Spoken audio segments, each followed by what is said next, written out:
Shalom pendengar yang dikasihi dan mengasihi Tuhan Yesus Kristus. Berjumpa lagi dengan saya Cynthia dalam waktu teduh. Marilah kita menyiapkan hati kita untuk mendengarkan firman Tuhan. Kiranya hikmat dari Allah Bapa yang memampukan kita untuk mengerti firman dan melakukannya dalam kehidupan sehari-hari kita.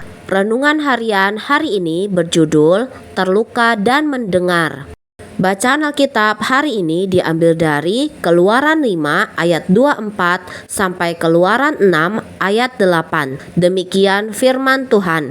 Tetapi Tuhan berfirman kepada Musa, "Sekarang engkau akan melihat apa yang akan kulakukan kepada Firaun, sebab dipaksa oleh tangan yang kuat ia akan membiarkan mereka pergi. Ya, dipaksa oleh tangan yang kuat, ia akan mengusir mereka dari negerinya." Selanjutnya berfirmanlah Allah kepada Musa, "Akulah Tuhan. Aku telah menampakkan diri kepada Abraham, Ishak dan Yakub sebagai Allah yang Maha Kuasa, tetapi dengan namaku, Tuhan, aku belum menyatakan diri.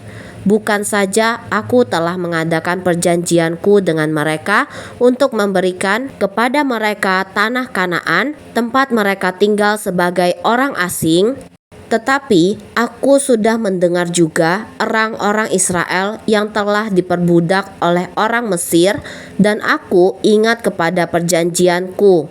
Sebab itu katakanlah kepada orang Israel, akulah Tuhan. Aku akan membebaskan kamu dari kerja paksa orang Mesir, melepaskan kamu dari perbudakan mereka, dan menebus kamu dengan tangan yang teracung dan dengan hukuman-hukuman yang berat. Aku akan mengangkat kamu menjadi umatku, dan aku akan menjadi Allahmu, supaya kamu mengetahui bahwa akulah Tuhan Allahmu yang membebaskan kamu dari kerja paksa orang Mesir.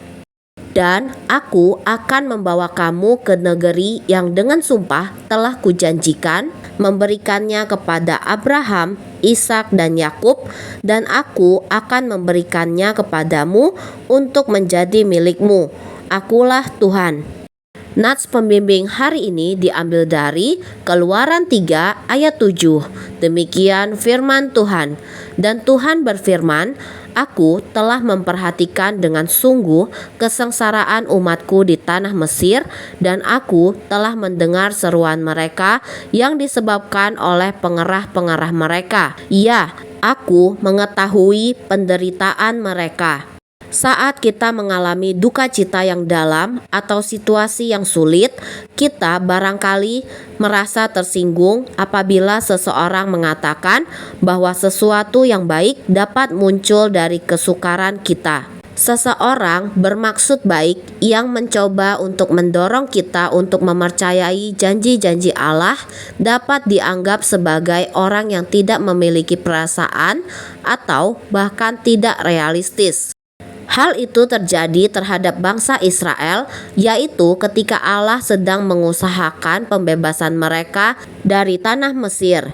Firaun mengeraskan hatinya terhadap perintah Allah untuk membiarkan umatnya pergi, dan ia memperberat beban kerja budak-budak Ibrani dengan memaksa mereka mengumpulkan jerami yang diperlukan untuk membuat batu bata. Keluaran 5 ayat 10-11. Mereka menjadi begitu patah semangat sehingga tidak dapat menerima jaminan Musa bahwa Allah telah mendengar seruan mereka dan berjanji untuk membawa mereka ke tanah milik mereka sendiri. Kadang-kadang luka dan ketakutan yang kita alami dapat menutup telinga kita terhadap kata-kata Allah yang penuh dengan pengharapan. Akan tetapi, Tuhan ternyata tidak berhenti berbicara kepada kita pada saat kita mengalami kesulitan untuk mendengarkan. Dia justru akan terus-menerus berusaha demi kepentingan kita. Hal itu terjadi sama seperti ketika Dia membebaskan umatnya dari tanah Mesir. Pada saat kita mengalami belas kasihan Allah dan kepeduliannya, maka kita akan dapat mendengar suaranya kembali, sekalipun luka itu belum sembuh. Bahkan saat kita tidak merasakan kehadiran Allah, kasih-Nya berada di sekeliling kita. Demikianlah renungan harian hari ini. Sampai jumpa lagi pada kesempatan berikutnya. Tuhan Yesus memberkati kita semua.